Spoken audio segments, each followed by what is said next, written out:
सिर्फ ये कहना चाहता हूं कि इस नवाज शरीफ का मुबारक चेहरा रोज दिखाएं आप। के लोग मिले हैं अब तो एक मुहावरा बन चुका है। राना सनाउल्लाह साहब को एक खौफ की अलामत बनाकर पेश किया गया। मरीम नवाज साहिबा बहुत ज्यादा उन पर इतबार भी करती हैं। तो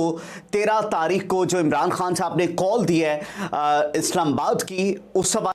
नाज़रीन कराम, इमरान खान को गिरफ्तार करने और इमरान खान को इस वक्त पाबंदे सलासल करने के ख्वाब देखने वालों को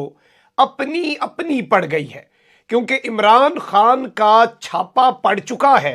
और अब राणा सनाउल्लाह, अता तारड़, हमजा शहबाज और इस तरह के दीगर किरदारों के गिर्द ना सिर्फ कानून का शिकंजा तैयार हो चुका है, बल्कि अब इनकी गिरफ्तारी के हवाले से बड़ी अहम वो अदालतों से रुजू किया जाए, इलेक्शन कमीशन से रुजू किया जाए, कहां से इमरान खान को हर तरफ से जकड़ा जाए। पहले तरीके लब्बैक पाकिस्तान ने कहा कि हम परेड ग्राउंड में अपनी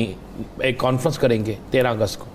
इसलिए कि पूरी अवाम देखना चाहती है कि एक चोर झूठ बोल के फ्रॉड से निकला कैसे है और उधर झूठ बोल के उधर ठहर रहा है, हालांकि उसकी सेहत बिल्कुल सही है। बताएं इसको रोज कि लोगों को ख्याल हो कि हमारे साथ इस मुल्क में किस किस्म का इंसाफ मिल रहा है। माय गॉड, ये समझते हैं कि उसका चेहरा अगर इलेक्ट्रॉनिक मीडिया पे आए उसकी पॉपुलैरिटी बढ़ेगी।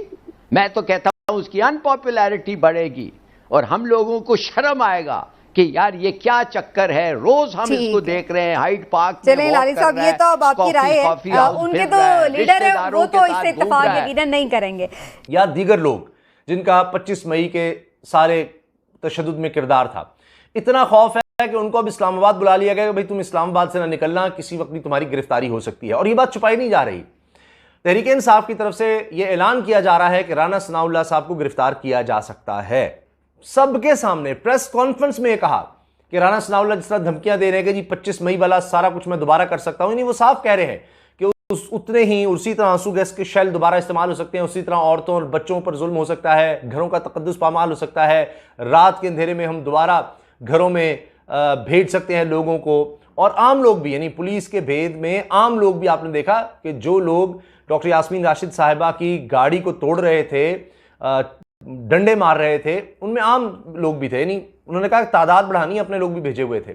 तो अब इस सब के लिए एक JIT बनाने का कह दिया गया है, जॉइंट इन्वेस्टिगेशन टीम बनाने का कह दिया गया है। और फवाद चौधरी ने कहा है कि हम उम्मीद करते हैं जिस तरह FIA का इन्होंने बनाया है कि जनाब ममनुआ फंडिंग के हवाले से पूरे पाकिस्तान में FIA का और कोई काम नहीं रहा, उनको ही काम दे दिया गया है। तो जिस तरह हमसे उम्मीद की जा रही है कि हम उनके सामने पेश होंगे, इसी तरह राना सनाउल्लाह, अता तारड़ और मलिक अहमद खान ये भी पेश होंगे JIT के सामने। अब आपको याद है अता तारड़ साहब, मलिक अहमद खान साहब प्रेस कॉन्फ्रेंसेस किया करते थे और ये सारा कुछ कि जी ये किया वो किया, और अता तारड़ साहब तो बहुत ही आगे चले जाते थे।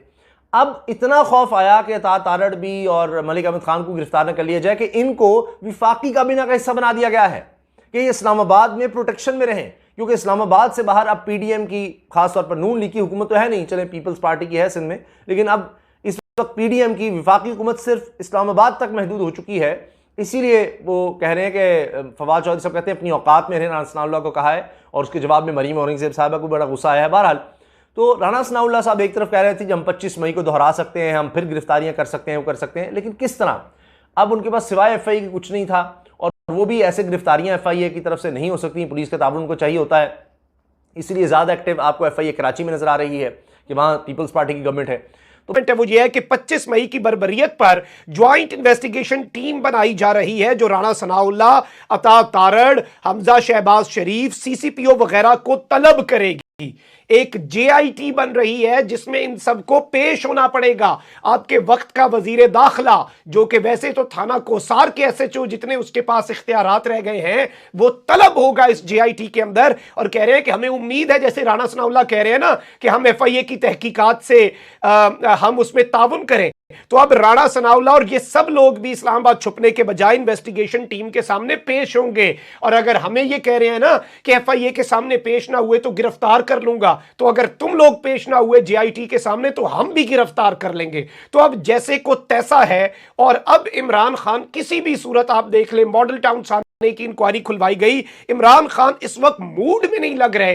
किसी भी शख्स को माफी देने के लिए, किसी भी शख्स को अब छोड़ना नहीं है और होती जा रही है, क्योंकि इस सब के अंदर गिरफ्तार करने वालों को अपनी गिरफ्तारी के लाले पड़ चुके हैं और अब उन तक बात आ गई है। और मैं इस बात के ऊपर ये बात पहले भी कह चुका हूं कि पाकिस्तान तहरीक इंसाफ का सपोर्टर, उसे क्रेडिट जाता है कि वो अपनी लीडरशिप पर आज के दिन तक प्रेशर एक्सर्ट कर रहा है, प्रेशर डाल रहा है, उन्हें अकाउंटेबल ठहरा रहा है कि 25 मई के जो मुजरिमान हैं उन्हें सजाएं क्यों नहीं दी गई। आप वो देख लें, डीआईजी ऑपरेशंस जो हैं, कैप्टन साहब जो थे उन्हें उसमें इंसदाद दहशतगर्दी में डीआईजी लगा दिया गया, कारकुनान ने आवाज उठाई, फिर उन्हें फारिग किया गया। तो ये एक चीज है कि कारकुनान पहरा दे रहे हैं और अपने साथ होने वाले मुजालिम, जिनका पीटीआई ने भी कहा हमने बदला लेना है, जो वजीर दाखिला पंजाब बने हैं, वो इस वक्त कह रहे हैं कि ऐसी की तैसी फेरी जाएगी। यहां तक के सहाफियों के साथ जुल्म करने वाले, जो हक और सच की आवाज, जो टक्कर के लोग थे,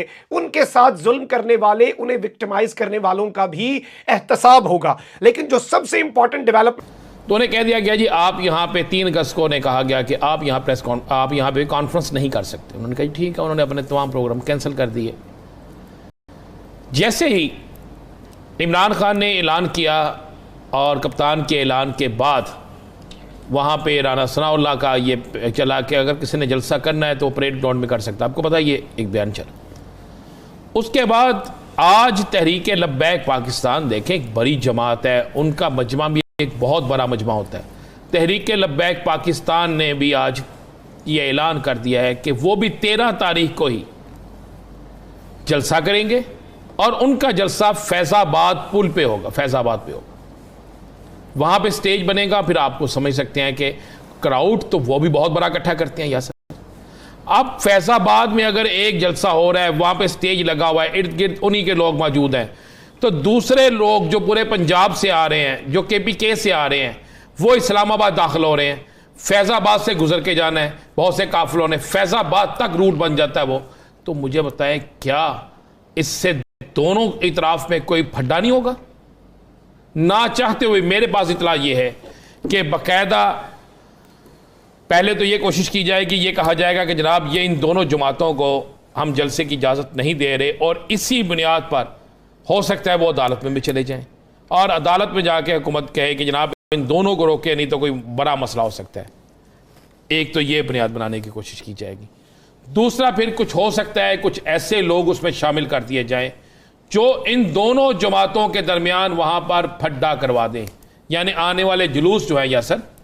उनका रूट्स पे कोई फड्डा हो जाए, नारेबाजी से कोई हो जाए, यानी ना तहरीक इंसाफ करेगी ना तहरीक लब्बैक पाकिस्तान करेगी, लेकिन कोई तीसरी कुव्वत अगर इसमें आके ये करवा देती है तो नुकसान किसका होगा,